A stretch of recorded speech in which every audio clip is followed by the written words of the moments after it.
It's actually a hilarious video, but it's so true when you're dealing with a narcissist. Because one of the most common things I hear when I'm talking to people about narcissism is we were on and off. The relationship was on and off for a certain amount of time period. During one of those off periods, if you end up sleeping with somebody else, you are cheating in the narcissist's brain. No matter what the narcissist has done, no matter how many people they slept with or dated or whatever during your off period, if you sleep with somebody else or dated somebody else, you are cheating, and that will be used against you for the rest of your relationship. I promise. What is going on, beautiful people? Welcome to another episode of A Narcissist Explains. I am self-aware, diagnosed narcissist Lee Hammock, and I use my platform on social media to raise awareness for NPD, get more people into therapy like myself. 4 years strong, not 8. 4 years strong. 4 years strong. There you go. 4 years strong. And also, validate the victims and survivors of said disorder. This series is dedicated to just making my TikToks and my YouTube shorts longer. They are 60 seconds or less. This is going to be longer than 60 seconds, of course. So, the TikTok you just watched, it had a little comedy to it, but there's a lot of, like I said, there's a lot of truth in comedy, especially in the comedy that I portray on my page and things of that nature.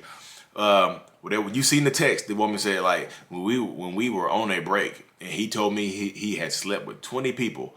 I said I went on one date and he lost his mind. That's, y'all, I'm telling you, that's how it goes. If you are in a relationship with a narcissist or whatnot, and y'all take a break, so there's a difference between a break and a break up. A break is amicable. Hey, let's just take some time apart and come back together. That's a break. I don't think you, like me personally, in my mind, if you take a break and with the intent on coming back together, then yeah, I don't think you should sleep with other people. This just seems out of, why you go sleep with other people if you're going to come back together? You know what I mean? If this break is amicable, it has a set time limit. Hey, let's take about a month apart, see where we are, and then come back together. If you're sleeping with somebody else, I feel like you showing you see where you are and you want to be with somebody else. That's just how my mind works on that topic. But a break up, that's when you just you don't have any plans on coming back together.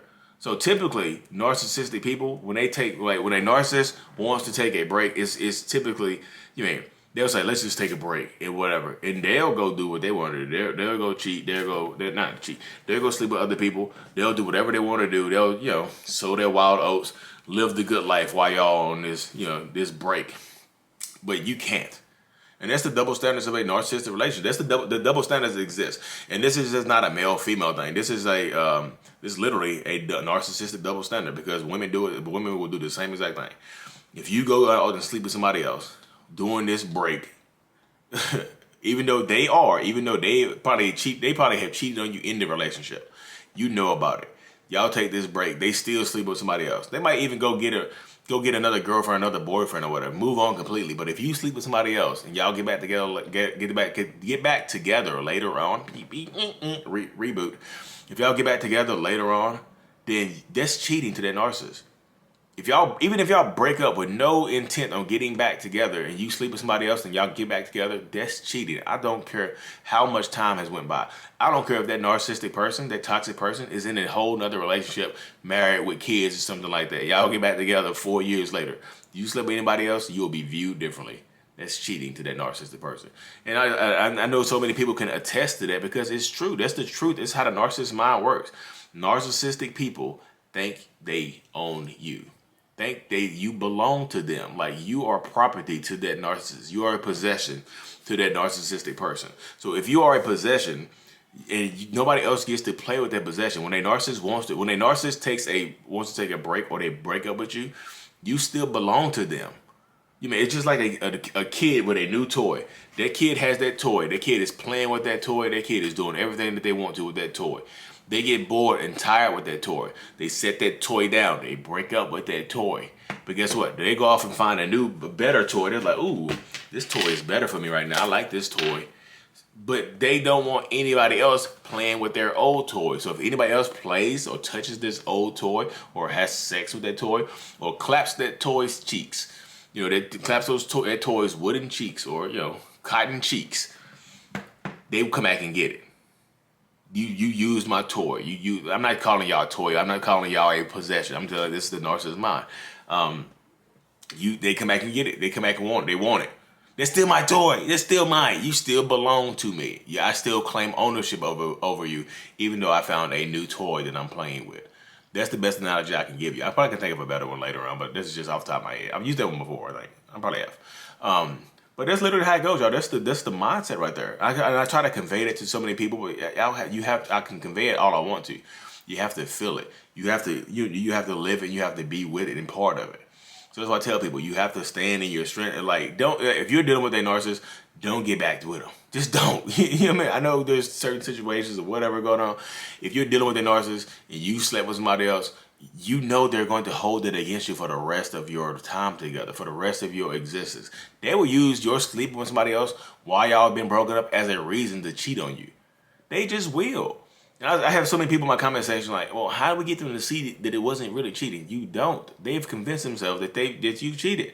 That's why you got the reaction that you got. That's why they started crying and throwing up and stuff, whatever. They crying and throwing up, or they felt different. I can't look at you the same anymore. You have to earn my trust back. You cheated on me. Blah, blah, blah, boo, boo, boo, beep, beep, beep. You know how it goes right there. That's why I say you, like, this is a simple thing. This the simplest way to get past it is just not get back with them.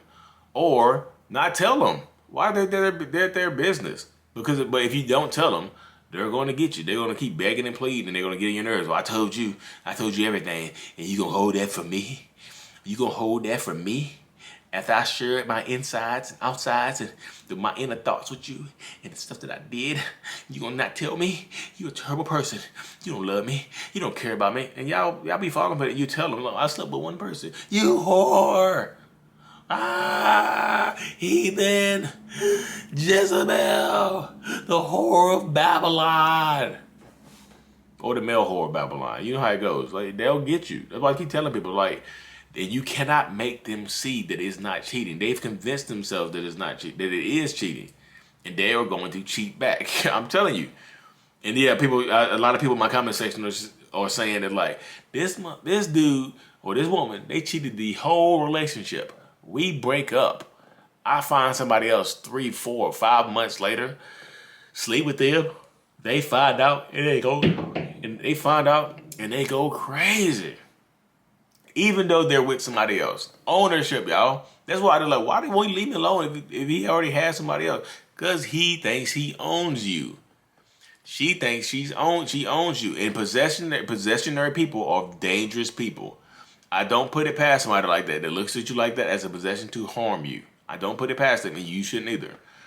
I talked to a lady today, and she was just saying, yeah, I broke up with him, and then, like, I was sitting in my apartment a couple weeks later, and I don't think he didn't know I was at home, and I didn't pick up his phone calls. I was trying to go no contact. He popped up in my house and used a key I didn't know he had to open the door. And I asked him what the hell he was doing there, and he said, the first words out of his mouth was, I was just coming to, I thought you had another man up in here. And she was like, what? He's like, I was just coming to check on you. I ain't hearing from you. I was just worried about you. The first words matter. He said, I thought you had another man in here. That man thinks he owns her, even though she broke up with him months ago and they don't live together. Ownership, y'all. Ownership is dangerous. They think they own you. They're going to treat you like they own you. I own you. I can just treat you how I want to treat you. You're a possession to me. So here we go. Bat, bat, bat, boop, boop, boop, beep, beep, beep. And they're going to treat you just like that. They'll say, if you decide to go back to this person, just let you know, Ross and Rachel from Friends. Ross went and clapped some cheeks. He thought the relationship was over. Rachel came back, found out. Ross confessed. Rachel said he cheated on her. Ross said, we were on a break. I'll let y'all decide who's right in that situation. Cause I know. Y'all know. I'm Team Ross. Don't come for me, y'all. Don't come for me. Like Ross, I know y'all gonna be like, Ross is a narcissist anyway.